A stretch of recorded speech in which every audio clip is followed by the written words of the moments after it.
Assalamualaikum warahmatullahi wabarakatuh, sahabat Islam semuanya. Ada sebuah manuskrip atau naskah kuno dari abad kedua Hijriah yang ternyata telah mencatat beberapa hadis rahasia akhir zaman yang bersumber dari Abu Hurairah radhiyallahu anhu. Setiap muslim pasti sering mendengar nama Abu Hurairah radhiyallahu anhu. Lahir 598, wafat 678 Masehi. Beliau merupakan seorang sahabat terdekat Rasulullah SAW. Nama aslinya adalah Abdurrahman ibn Shakhri al-Asdi. Beliau berasal dari kabilah Bani Daus dari Yaman. Abu Hurairah adalah sahabat yang paling banyak meriwayatkan hadis dari Nabi Muhammad SAW, yaitu sebanyak 5.374 hadis. Dari sekian banyak hadis yang beliau riwayatkan, ternyata ada beberapa hadis dari Rasulullah SAW yang beliau sembunyikan dari kaum muslimin di masa itu. Abu Hurairah pernah mengatakan, "Aku menghafal dari Nabi SAW 2 bejana ilmu. Untuk satu bejana sudah saya sampaikan kepada kalian. Untuk bejana yang kedua, andai saya sampaikan kepada kalian, maka kepalaku akan dipenggal." Hadis riwayat Bukhari. Mengapa Abu Hurairah takut menyampaikan sejumlah hadis tersebut? Untuk diketahui, hadis yang disembunyikan Abu Hurairah bukanlah hadis yang berkaitan tentang akidah dan syariah Islam, tapi berkaitan dengan fitnah dan kejadian di masa mendatang. Hadis-hadis ini berkaitan dengan perang, pemberontakan, dan pembunuhan. Berita-berita fitnah ini ketika hanya diketahui oleh orang yang amanah dan berilmu, maka akan berada di posisi aman. Namun jika dipegang oleh orang jahil atau bodoh, resikonya besar sekali karena dapat membahayakan beliau sendiri dan orang lain. Kemudian juga dapat menimbulkan huru-hara, maraknya fitnah kepada orang yang tidak bersalah, perpecahan dalam tubuh kaum muslimin, dan lain sebagainya. Al-Hafiz Ibnu Hajar menyebutkan pendapat, kemungkinan yang dimaksud dengan ilmu yang disembunyikan adalah informasi terkait tanda-tanda kiamat, terjadi perubahan besar dan kekacauan di akhir zaman, sehingga jika disampaikan akan diingkari oleh orang yang tidak bisa menerimanya dan ditolak oleh orang yang tidak menyadarinya. Namun ternyata menjelang wafatnya, Abu Hurairah memberi sedikit informasi kepada orang-orang dekatnya dari kalangan tabi'in, yaitu generasi kedua setelah Rasulullah, tentang hadis yang beliau pendam dalam hati selama hidupnya. Nah, yang mengejutkan, di Perpustakaan Nasional Turki di Istanbul tersimpan sebuah manuskrip langka dari abad kedua Hijriah yang ditulis oleh salah seorang tabi'ut tabi'in, yaitu generasi ketiga setelah Rasulullah yang berasal dari Syam. Manuskrip itu sendiri berjudul Salam wa Harb fi Akhir Zaman Ar-Rab. Nah, yang benar-benar menakjubkan adalah di dalam manuskrip ini ternyata telah tertulis secara gamblang terjadinya beberapa peristiwa besar dunia, lengkap dengan nama-nama tokoh pelaku utamanya. Di sini kita hanya akan membahas beberapa kutipan saja. Kutipan sesuai terjemahan aslinya sebagai berikut.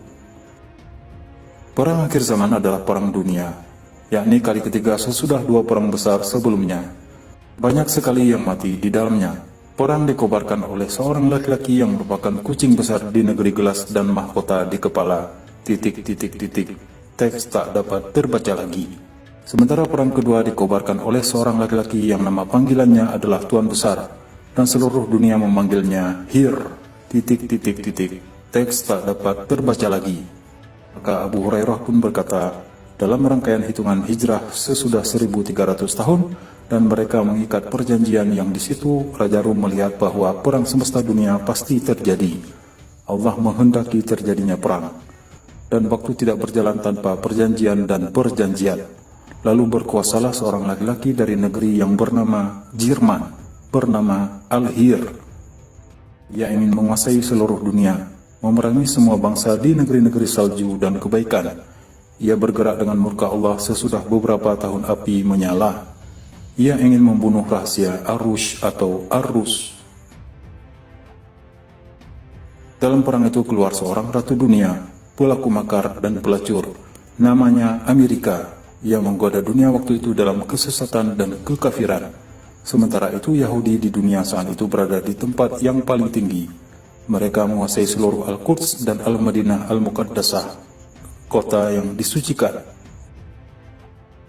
Di tanah Isra dan Mi'raj terjadi perang dunia yang di situ Al-Mahdi memberi peringatan kepada orang-orang kafir bila mereka tidak mau keluar.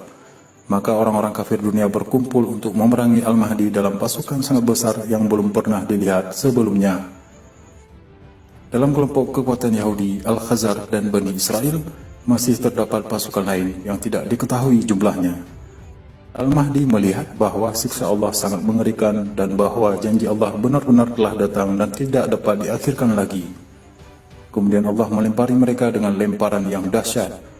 Bumi, lautan, dan langit terbakar untuk mereka, dan langit menurunkan hujan yang sangat buruk.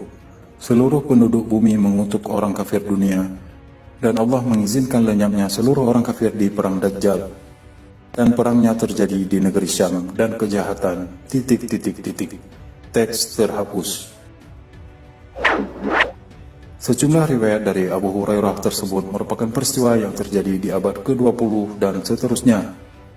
Bayangkan saja, riwayat ini banyak mengandung kata-kata asing bagi orang Arab masa itu, seperti Al-Hir dan Jerman, Hitler dan Jerman, kemudian Al-Rush, Rusia, Amerika Serikat, dan Al-Khazar.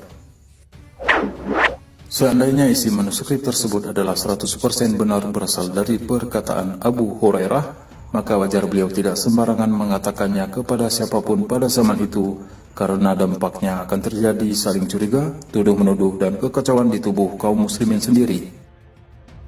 Namun beda halnya jika diungkapkan pada akhir abad ke-20 atau abad ke-21 seperti saat ini, di mana kita langsung dapat menunjukkan yang mana saja pihak-pihak yang dimaksudkan dalam manuskrip tersebut.